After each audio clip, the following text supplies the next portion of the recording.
The tribe condemned the pregnant Apache girl as bearing the devil's child, bound her to a raft, and cast her into the river to die. But when a lone cowboy spotted the drifting body and saw her face, his gun slipped from his hands, because the woman they called cursed looked exactly like the wife he buried 10 years ago. In the spring of 1887, under a moonless sky in the Red Rock Mountains of Arizona, a scream tore through the Apache camp like a blade through hide. Nayeli, daughter of Chief Thorn, lay bound to a slab of stone, her swollen belly glistening with sweat in the firelight, taut as a drum stretched to breaking. The air was thick with sage smoke, stinging the eyes of the gathered tribe who stood in a silent circle, their faces shadowed with fear.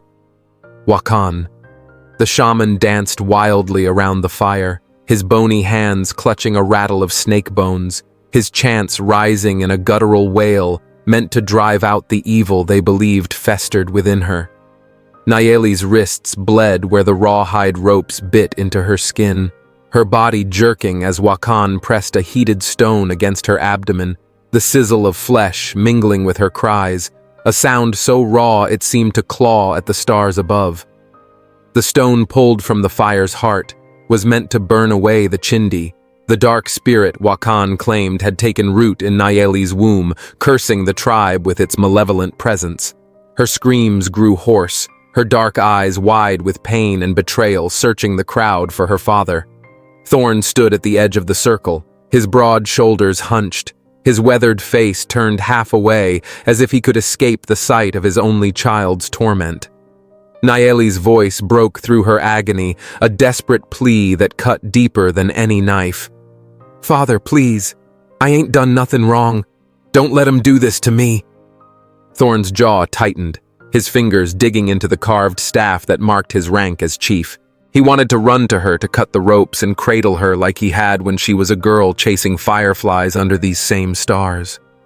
But Wakan's words echoed in his mind, venomous and unyielding. "The chindi will bring death to us all. Sickness, drought, ruin, unless we purge her." The tribe's eyes bore into him, their fear of the spirit outweighing their love for Nayeli, who'd always been different, always gazing beyond the camp toward the white man's world, with a curiosity that unsettled them. Thorn's heart twisted, torn between the daughter he cherished and the duty that bound him to his people, a duty carved into his bones by generations of tradition. Nayeli writhed as Wakan smeared ash across her face, muttering prayers to banish the spirit. The heat from the stone left red welts on her skin, and when she gasped for air, her breath came in ragged sobs. "I ain't got no baby. I swear it, Father. It's something else."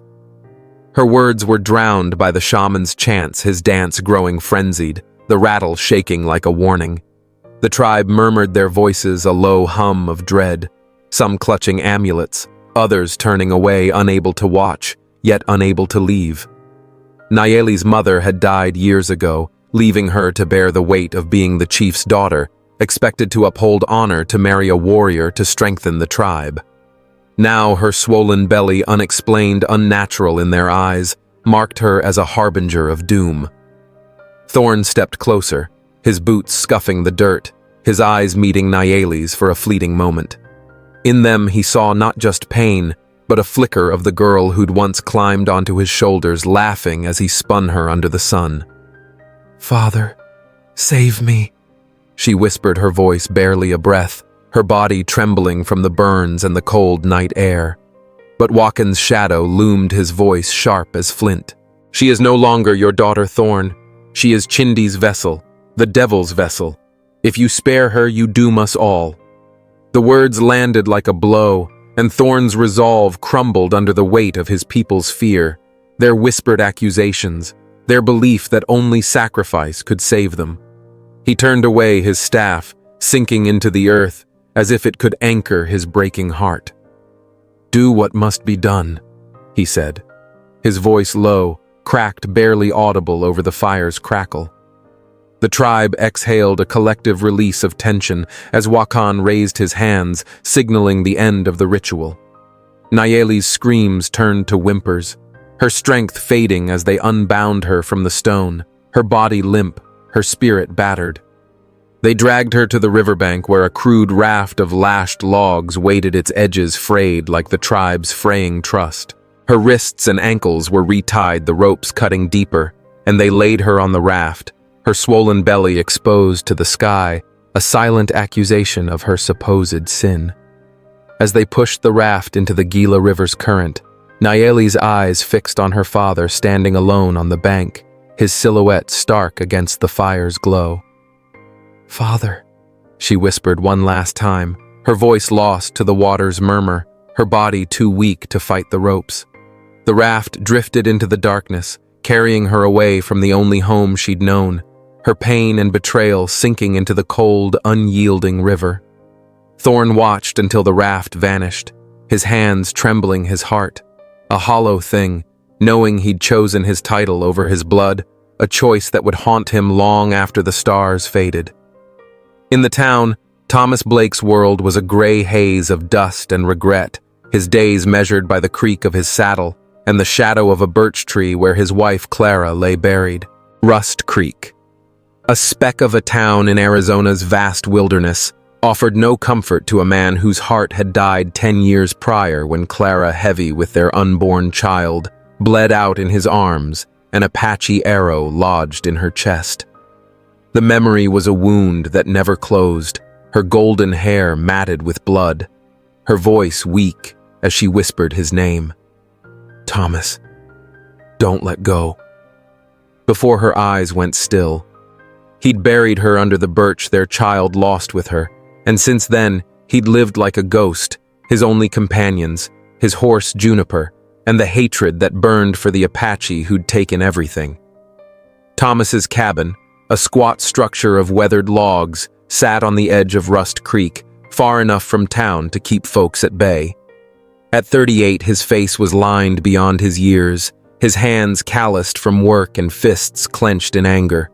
He tended his horses, fixed his fences, and avoided the townsfolk's pitying glances. The Apache were a shadow in his mind, their name a curse he spat when whiskey loosened his tongue. He'd sworn never to forgive, never to forget the night his world burned, the night he'd screamed at the sky until his voice gave out. That morning, as dawn painted the hills a bruised purple, Thomas rode Juniper along the creek, checking for stray cattle. The air was crisp, the kind that bit at your knuckles, and the water gurgled softly, a sound that usually calmed him.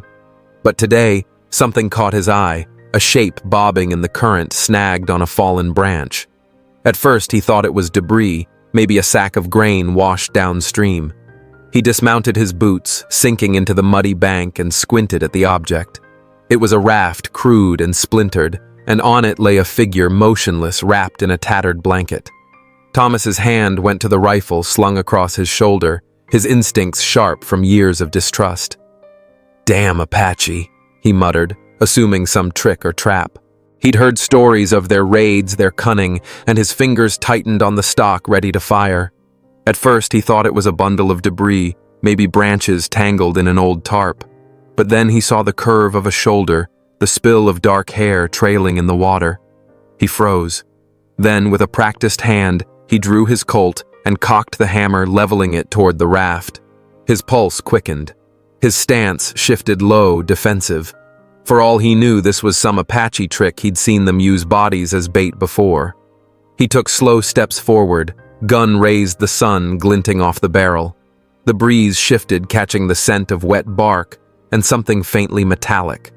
And then, as the raft drifted closer, half caught in the rocks, he saw her. A woman. Her dark hair spilled across the logs, her limbs limp, her face turned partly away. She wasn't moving. She looked dead. But something in his gut twisted a tension he couldn't name. He crept closer, every muscle taut. Then the current rocked the raft just enough to turn her face toward him. And everything inside Thomas collapsed. His breath hitched. His heart lurched violently like a spooked horse. That face. Clara. It couldn't be. And yet same delicate jawline, same high cheekbones, same haunted beauty that had once stolen his soul and never quite returned it. His hand holding the gun trembled. He stepped forward again, and that's when he saw it. Her belly, swollen, round, pregnant. His mouth went dry. The weight of his Colt suddenly felt like a stone in his hand. A dead or nearly dead pregnant woman who looked exactly like the wife he buried 10 years ago. Out of nowhere, his world pitched sideways. He lowered the gun slowly. "What the hell are you?" he whispered, voice hoarse. Was it a trick of God? A ghost? A curse? Or was this the beginning of something darker? Something he wasn't ready to face? The rifle slipped from his hands, clattering to the rocks. "Clara," he whispered, his voice breaking his mind, reeling. For one fleeting second, he believed it was her risen from the grave, her golden hair turned black by some cruel magic. He stumbled into the water, his boots sloshing, his hands shaking as he reached for her. The woman's eyes were closed, her lips pale, her body cold as the creek. Her skin, bronzed and wind-worn, was not Clara's fair hue. Her features were different too, sharper, prouder, undeniably Apache. Thomas's breath hitched. She wasn't Clara. She couldn't be. And yet, God help him, everything inside him screamed that she was. His grip tightened on the edge of the raft. Rage and grief warred inside him. His brain shouted. Apache shouted, enemy shouted, "Don't you dare!" But his heart whispered, "Clara, Clara." "No," he rasped, backing slightly. "No, it ain't you. You're not her. You can't be." But she looked like her enough to hurt. That familiar shape of the lips, the fragile curve of the chin. Even in her state, filthy, near dead, soaked in river water, she carried the ghost of the woman he'd loved more than his own soul. He wanted to turn away, let the river finish what it started, let hatred win. But he couldn't move. He was frozen, a man held hostage by memory. And then her fingers twitched, so faint he almost missed it. His eyes widened. She reached out, slowly, weakly, barely there, but enough. Her cold, trembling fingers found his hand, gripped it, and then her eyes fluttered. Not open, just barely ajar. A sliver of brown, clouded, glazed, but real, alive. She looked at him not fully, but enough to pierce through 10 years of grief. In that instant, something inside Thomas shattered. Rationale, judgment, hatred, history, all of it vanished. And what remained was instinct. The kind of instinct that made men jump into fire to pull their wives from burning cabins. The kind of instinct that didn't wait for reasons. Clara. The name slipped from his lips without thought. He dropped to his knees, scrambling onto the raft, gathering her in his arms without thinking twice. Her body was limp, frigid, her breath shallow. He didn't care. "I've got you. I've got you, honey. I won't lose you again." He didn't know what this was. Fate, punishment, madness, mercy. But in that moment, he knew one thing only. He had to save her. Because whatever else she was, Apache stranger ghost omen, she wore Clara's face. And that was enough to burn away 10 years of hate in a heartbeat. He cut the ropes binding her, his knife trembling as it sliced through the raw hide, and lifted her into his arms. She was light, fragile, her breath so faint he had to press his ear to her chest to hear it. "Hold on, darlin'." He whispered the words slipping out, meant for Clara, but given to this stranger. He slung her over Juniper's saddle and rode hard for Rust Creek, the town's dusty streets coming into view as the sun climbed higher. Folks stared as he galloped past, their whispers trailing him like dust. Another Apache, another problem. The clinic, a weathered building with a sagging porch, was his only hope. Doc Miller, a grizzled man with a tobacco-stained beard, met him at the door, his eyes narrowing at the sight of the woman. "What's this, Blake? You dragging trouble into my place?" "She's dying," Doc Thomas said, his voice rough, his arms still cradling her. "Found her in the creek, tied up like an animal. Do something." Doc motioned to a cot, and Thomas laid her down, his hands lingering on her cold skin. his mind still caught in the ghost of Clara's face.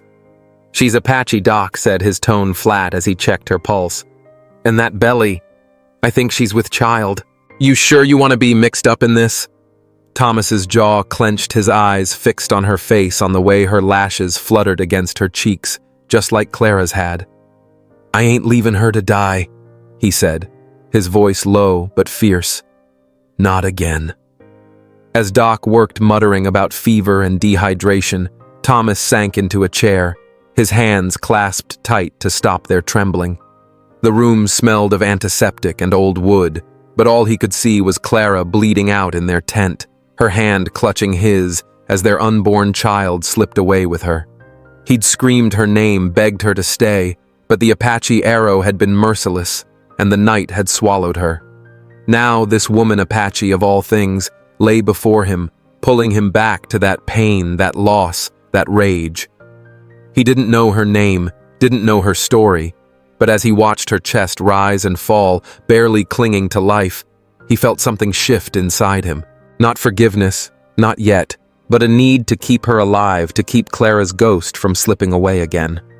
The town would talk, would judge, would hate, but Thomas didn't care. For the first time in 10 years, he felt something other than anger, a flicker of purpose, fragile as a candle in a storm, but enough to keep him there waiting as the woman's fate hung in the balance.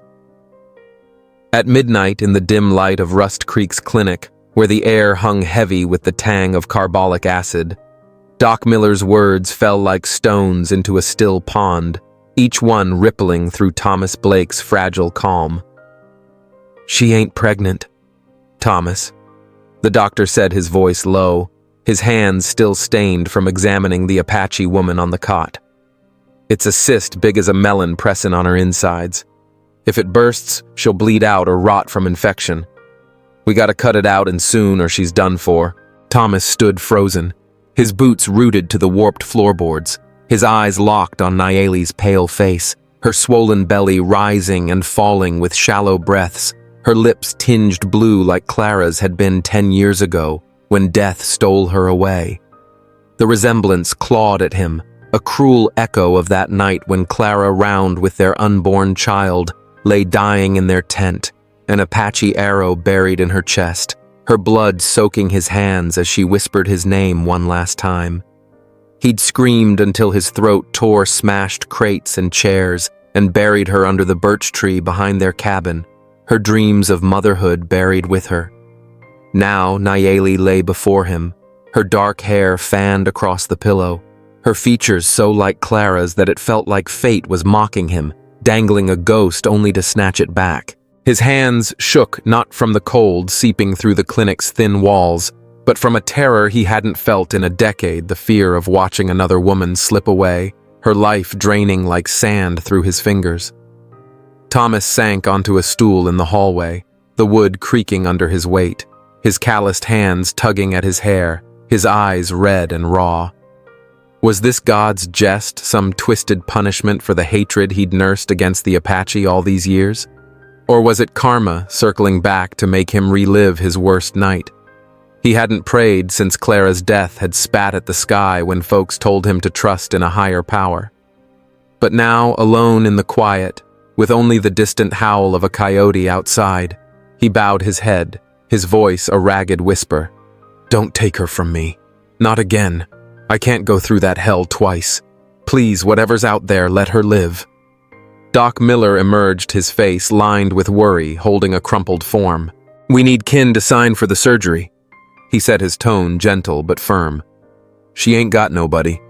Thomas, but you brought her in. You willing to take that?" On Thomas's breath caught his heart pounding like a stampede. He stumbled to the desk, his legs unsteady, his voice breaking as he scrawled his name. "I'll cover it, Doc. Every damn cent. Just save her. I'm begging you." The words felt foreign, torn from a place he'd locked away, a place where hope and fear wrestled like wild horses. The waiting room was a dim cave lit only by a flickering oil lamp, its shadows dancing across the walls like ghosts of his past. Thomas sat alone, his hands clasped tight, his mind a tangle of memories. Clara laughing in the sunlight, her golden hair catching the breeze. Nayeli limp on the raft, her face pale as death. Clara's last gasp, her hand slipping from his. Nayeli's eyes wide with panic when she'd stirred briefly in his cabin, whispering words he couldn't understand. The images wove together a tapestry of pain and longing, each thread pulling him deeper into a dream, where the past and present blurred, where love and loss were one and the same. The surgery dragged on the clock's ticks loud as gunshots in the silence. Thomas paced the hallway, his boots scuffing the worn floor, his fists clenched until his knuckles bled. He'd lost Clara in the dark of a winter night, her life stolen by an Apache warrior's arrow, and the thought of losing Nayeli, now this woman who wore Clara's face, was a weight he couldn't bear. He pressed his forehead against the wall, the wood cool against his skin, and muttered to himself, "I can't do it again. I can't watch her go." The hours stretched each minute, carving into his resolve until the door to the operating room swung open and Doc Miller stepped out, his face heavy, his eyes avoiding Thomas's. "We did all we could," Doc said, his voice barely above a whisper. "The cyst was bigger than we thought. She lost too much blood." Her heart stopped just as we finished. The words hit like a bullet, clean and final, and Thomas stood still, his breath gone, his body hollow. No tears came, no shouts, just a silence that swallowed him whole, as if his soul had been ripped out and tossed into the desert night. Outside, a summer rain began to fall soft, as a whisper, the sky mourning what he could not. Doc led him to the room where Nayeli lay, her body still, her face serene in a way that broke his heart. Her bronzed skin had faded to ash, her lips pale, her black hair spilling over the pillow like a river of night. She looked so much like Clara, it was as if time had folded back on itself, trapping him in that moment of loss. Thomas knelt beside her, his knees creaking, his hands trembling as he brushed a strand of hair from her face. "Clara," he whispered the name, slipping out a confession and a plea. "If you came back in her, why'd you leave me again?"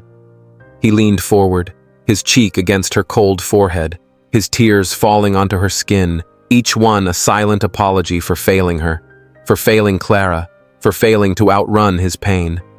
He held her not as a lover, but as a man clutching the last spark of light in a world gone dark, his arms wrapped around her as if he could will her back to life. Time blurred minutes or hours he didn't know, but then, as his hand rested on her chest, he felt it a faint, fragile thump, like a bird's wing against a window. His heart lurched, his eyes wide. "Doc!" he shouted, his voice cracking the silence. "She's alive. Her heart's beaten." The doctors rushed in their faces, skeptical but moving fast, checking her pulse, their hands a blur as they worked to stabilize her. Nayeli's heart, weak but stubborn, had flickered back to life, a miracle born in the space where despair met hope. The second surgery was a gamble, a race against time. But when Doc emerged again, his eyes tired but his voice steady, he said, "She's gonna make it, Thomas. We got the cyst out. It ain't spread." Thomas collapsed to the floor, not from exhaustion, but from relief, his body shaking as the weight of 10 years lifted, if only for a moment. He hadn't lost her, not this time. As the rain tapped against the clinic's roof, he sat there, his hands covering his face, knowing that something had shifted inside him, a crack in the wall he'd built around his heart, letting in a sliver of light he wasn't sure he could trust. The weeks after Nayeli's surgery passed like a slow river each day, carrying its own weight of silence and struggle as Rust Creek's winds whispered secrets through the sagebrush. Nayeli lay in a cot at Thomas's cabin, her body healing, but her spirit guarded her eyes, darting like a deer's whenever he moved too close. She was Apache raised to fear the white man's world, and Thomas, with his gruff voice and scarred hands, was a puzzle cold as the desert night, yet gentle in the way he set a tin cup of water by her side or draped a blanket over her when she shivered. For Thomas, every glance at her face was a knife's edge, her features so like Clara's that he sometimes caught himself staring, searching for his lost wife in the curve of her jaw or the flicker of her gaze, only to be jolted back by the reality of her Apache blood, a reminder of the hatred that had defined him for a decade. Nayeli's silence was a wall, her words few and halting her body tense as she lay recovering her dark eyes, watching Thomas like he might turn on her. She'd wake in the night, gasping, her hands clutching at the air, as if still bound to that raft, her voice murmuring Apache words Thomas couldn't understand. He'd sit by the fire, his cabin's single room lit by its glow, and watch her sleep, his mind, a battlefield of grief and guilt.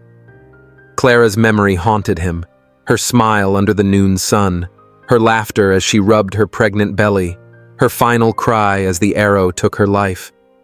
In his dreams, she stood by the birch tree, her golden hair fading into Nayeli's black, her voice calling his name only to morph into a stranger's.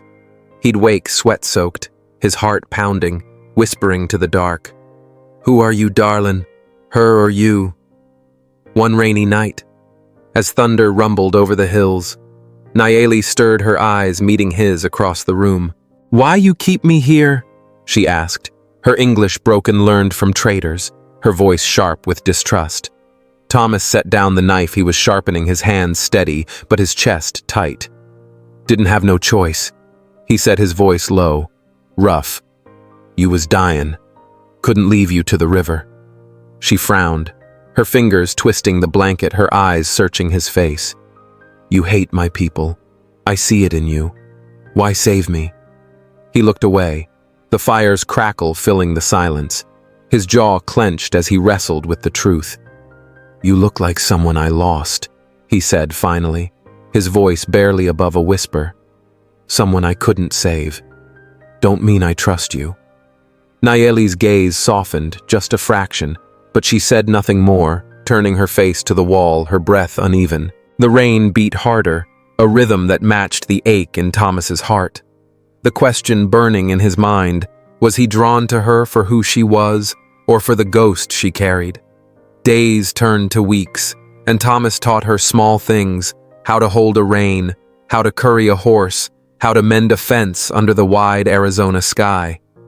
Nayeli, hesitant at first, began to move with him, her hands steady as she helped repair a split rail, her silence giving way to short bursts of English. "Horse. Good," she said one afternoon, patting Juniper's flank, her lips curving into a faint smile that hit Thomas like a punch, so like Clara's it stole his breath. He showed her how to test the soil for planting, his voice gruff but patient, and she taught him an Apache word, shi-iu-shnong-iu, for the way the wind sang through the cottonwoods, a sound that calmed her when nightmares came.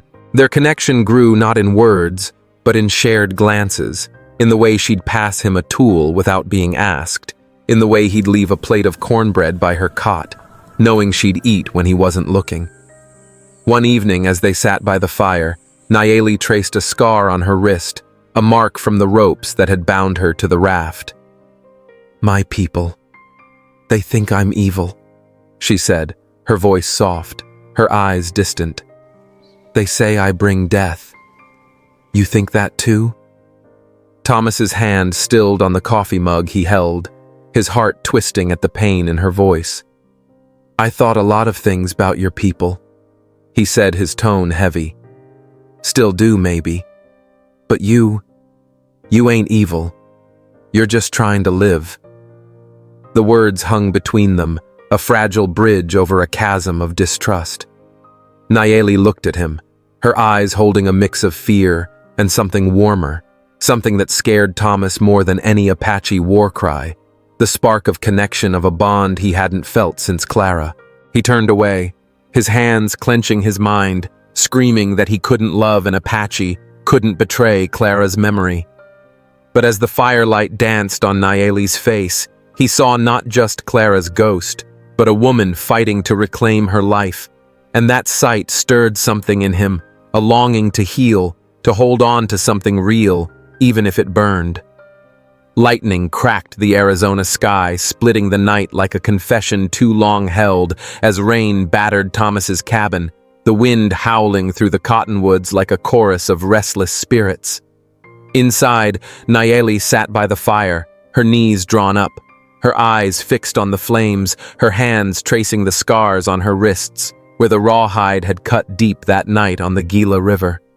The storm outside mirrored the one brewing within her, a tempest of memories she'd kept locked away, and Thomas sitting across from her felt it too, a weight in the air, heavy as the guilt he carried for Clara's death. The firelight danced on Nayeli's face, her features so like Clara's, yet marked by a pain all her own, and as the thunder rolled, she spoke, her voice soft but sharp, cutting through the silence. "They called me Chindi," she said, her English halting but clear each word. A stone dropped into the quiet. "My own people. They thought I was cursed, that I'd bring death. My father, he watched 'em tie me up, watched 'em push me into the river. His eyes, they broke before I did." Thomas's hands stilled on the coffee mug. He held his knuckles white, his heart caught in the vice of her words. He saw her father's face in his mind, not a man, but a shadow of betrayal, a chief who'd chosen duty over blood. The storm outside roared louder, and Thomas's own truth clawed its way out, his voice rough as gravel. "Clara, my wife, she died because of your people," he said, his eyes locked on hers, his words spilling like blood from an old wound. "An Apache arrow took her, took our baby she was carrying. I hated your kind for 10 years, Nayeli. Hated 'em so deep it's all I was. But you got her face, the one I loved most, and it's tearing me apart." The air between them crackled, charged with pain and honesty, as Nayeli's eyes widened, her breath hitching. She stood, her blanket slipping to the floor, her voice trembling but fierce. "You think I'm her? Some ghost come back to haunt you? I ain't nobody's shadow, Thomas. I'm Nayeli, and I've been through hell just to breathe." Her words stung, and Thomas rose too. His hands clenched, his heart pounding with a mix of anger and shame. "I know you ain't her," he snapped, his voice breaking. "But every time I look at you, I see her dying in my arms, bleeding out while I begged her to stay. And now you're here, and I'm scared to death of losing you too." The room fell silent, save for the rain's relentless drumming, and Nayeli's eyes filled with tears, her hands shaking as she stepped closer, her voice dropping to a whisper. "My father, he stood there, Thomas, while they burned my skin, while they tied me to that raft. He looked at me like I was already dead. I begged him, same as you begged her." The confession hung between them, a shared wound laid bare, and Thomas's anger melted into something softer, something raw. He saw her not as Clara's echo, but as a woman who'd fought her own battle against betrayal, her own people turning their backs just as his world had crumbled. They stood there inches apart, the fire casting long shadows, and Nayeli's voice broke again. "I ain't Chindi, I ain't evil, but I don't know who I am no more." Thomas's chest tightened, his hand reaching out hesitant until it rested on her shoulder, his touch gentle but firm. "You're Nayeli," he said, his voice steady now, his eyes meeting hers. "You're alive, and that's enough."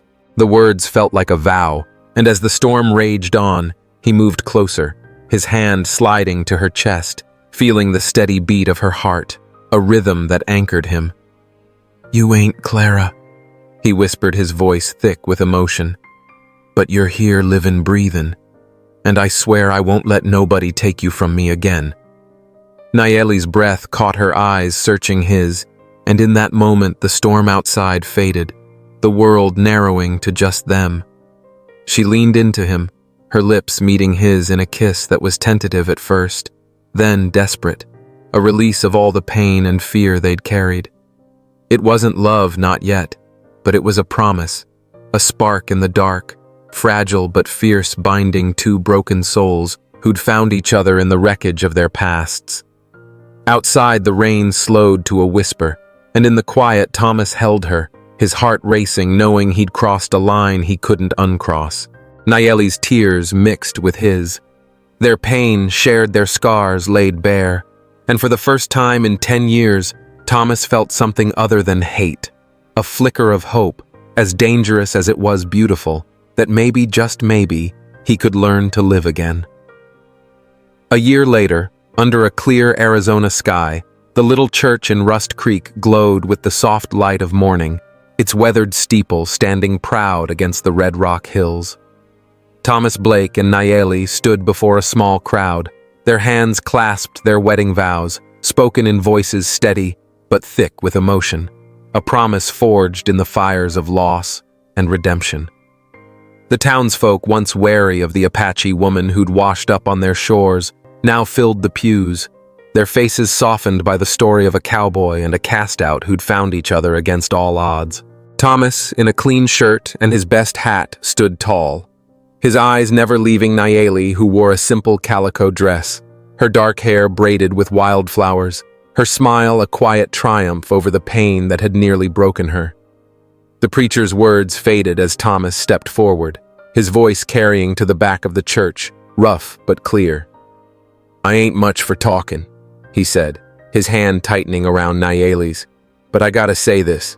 10 years ago, I lost everything, my wife, my child, my heart. I hated the Apache, hated him so deep I thought it'd kill me. Then Nayeli came looking like Clara, and I thought it was a curse. But it wasn't. It was a chance to start over, to forgive, to love again." His voice cracked, and Nayeli squeezed his hand, her eyes shining with tears. "She taught me that hate don't heal nothing. Love does." The crowd murmured, some wiping their eyes, others nodding, their skepticism melted by the truth in his words. Life after the wedding settled into a rhythm not easy but full, as Thomas and Nayeli built a home on the edge of Rust Creek, their cabin now a place of warmth, not just survival. They opened a mobile medical outpost, a wagon fitted with supplies traveling the hills to tend to native women shunned by their tribes or ignored by settler doctors. Nayeli, her strength returning with each passing month, used her own story cast out as Chindi saved by a stranger's mercy to challenge the fear and prejudice that divided the land. She spoke to women in Apache and English, her voice calm but fierce, teaching them about ailments like hers, about cysts and fevers, about hope that outlasted shame. Thomas drove the wagon, his hands steady on the reins, his heart lighter than it had been in years, watching Nayeli become a bridge between worlds he'd once thought could never meet. Word of their work spread, carried by traders and scribbled in newspapers across the West, tales of the Apache woman who survived Chindi and the lonesome cowboy who learned to love again.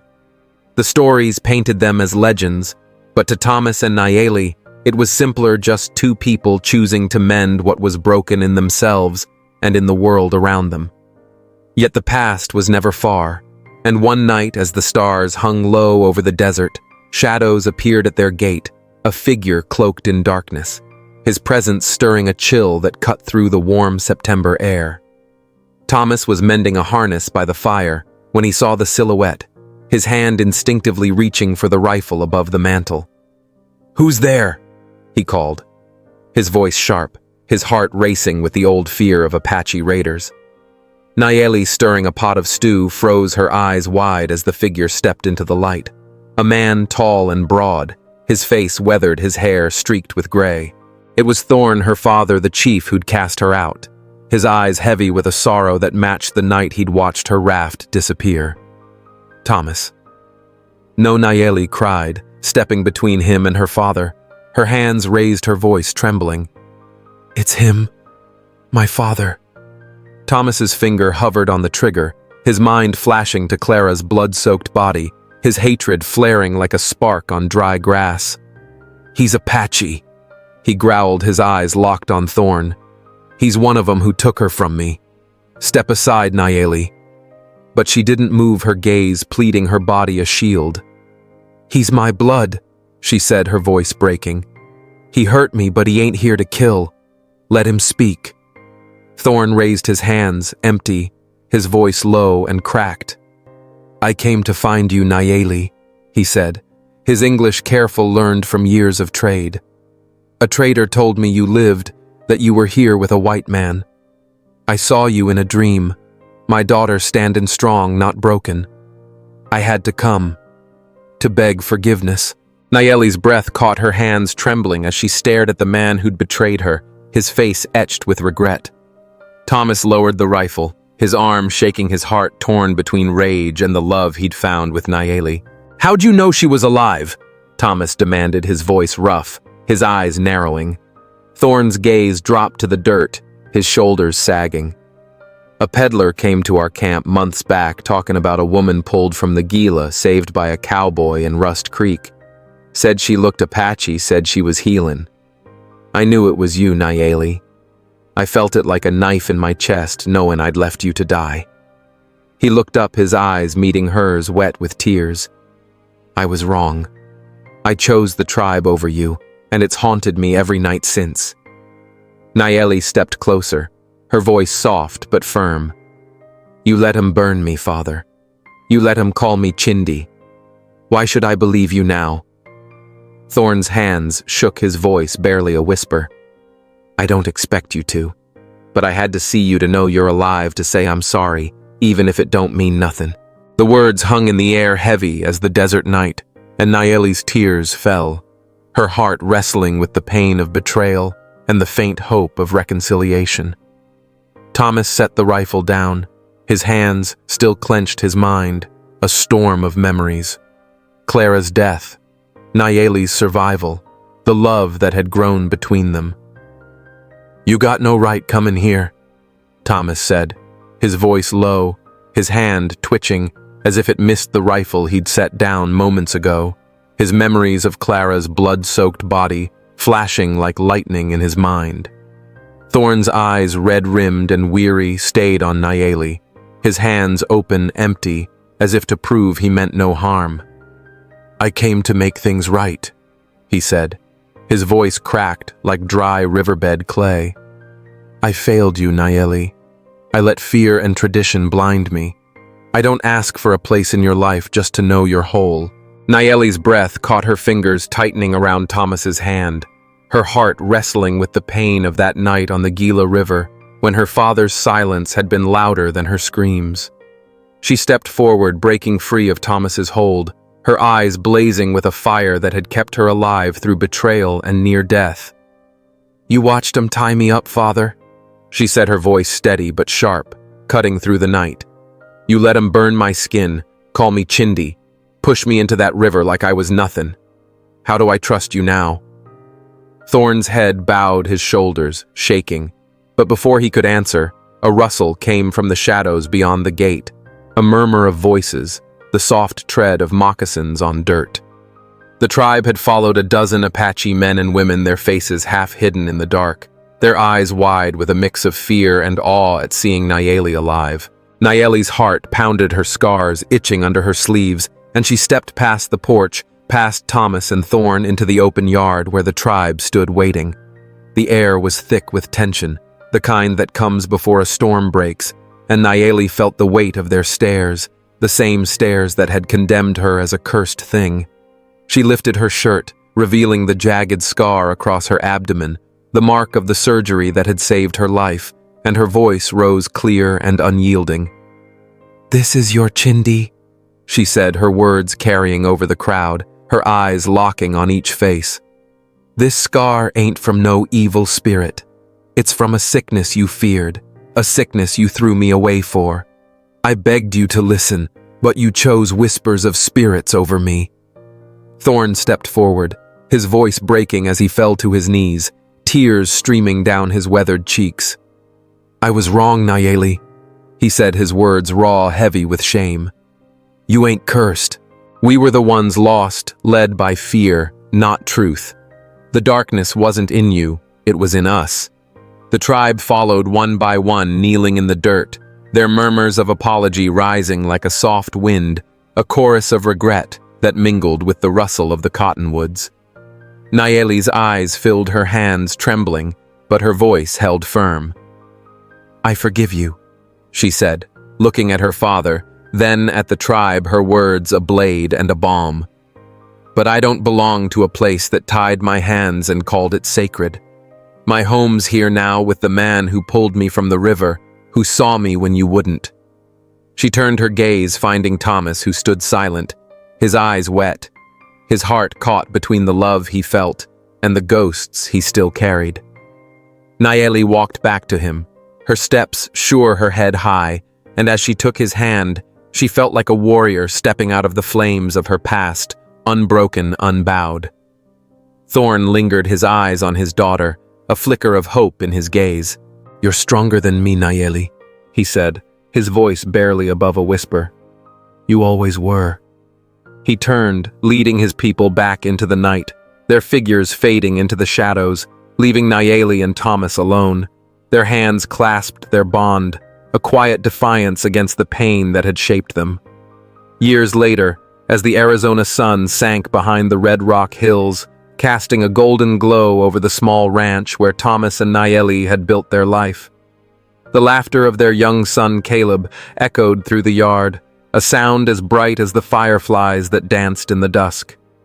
The cabin, once a place of solitude and grief, now hummed with life, pots clanging in the kitchen, the creak of a rocking chair, the soft whinny of horses in the corral.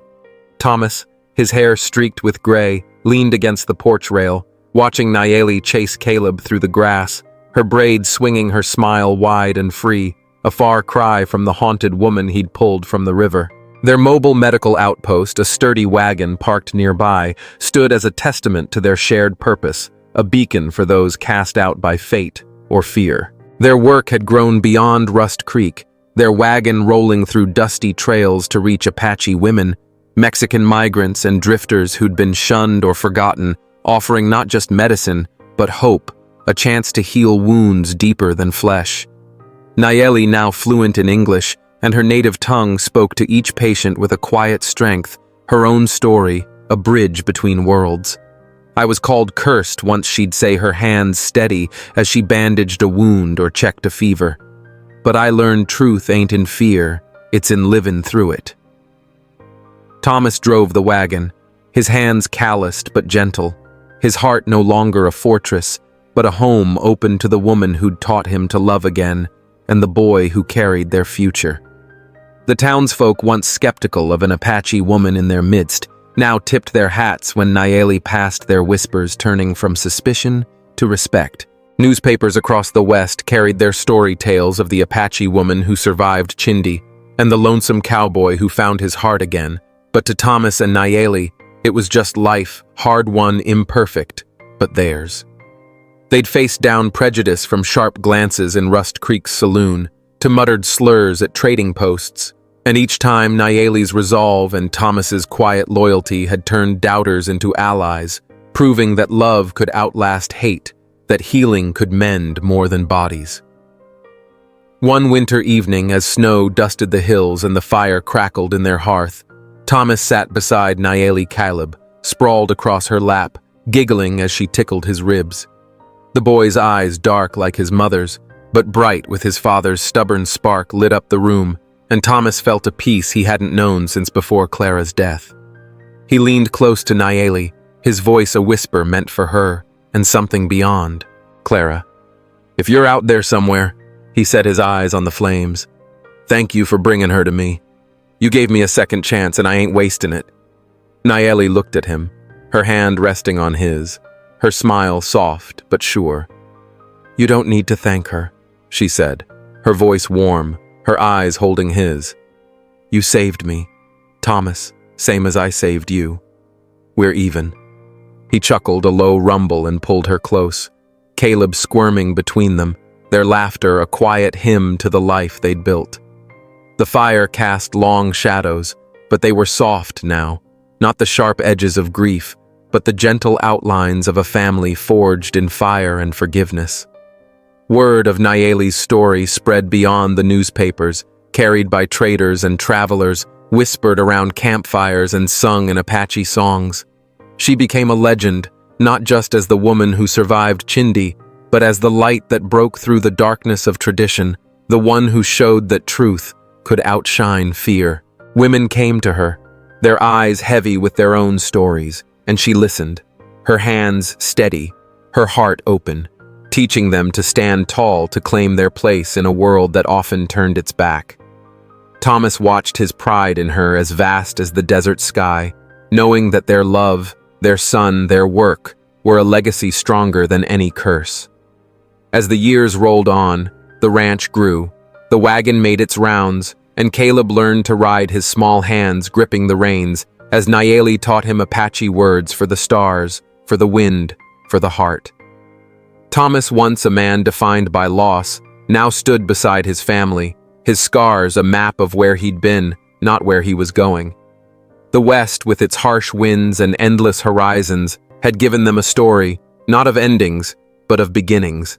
A tale of two souls who'd found freedom under the wide sky, their love, a light that burned brighter than any shadow. And that's the end of Nayeli's story, or maybe it's the beginning of something much bigger. To me, this isn't just a tale of survival, love, and forgiveness. It's a story about breaking cycles of hate, of fear, of blind tradition. Thomas and Nayeli came from opposite worlds, scarred by betrayal and grief, yet they chose to build something new, something brave.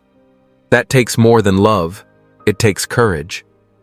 The most powerful part for me, it's when they stop seeing each other through the lens of the past, not as Apache, not as a widow's echo, but as two human beings who've been broken and are still standing. That's humanity at its rawest. That's healing. This story reminds us that forgiveness isn't weakness, it's strength. And love, real love, doesn't ask you to forget the past, but to grow beyond it. So now I want to hear from you. What part of this story hit you the hardest? Did you feel for Thomas? For Nayeli? Or maybe for both? Drop your thoughts in the comments. Let's talk. Because honestly, stories like this, they stay with you. See you in the next one.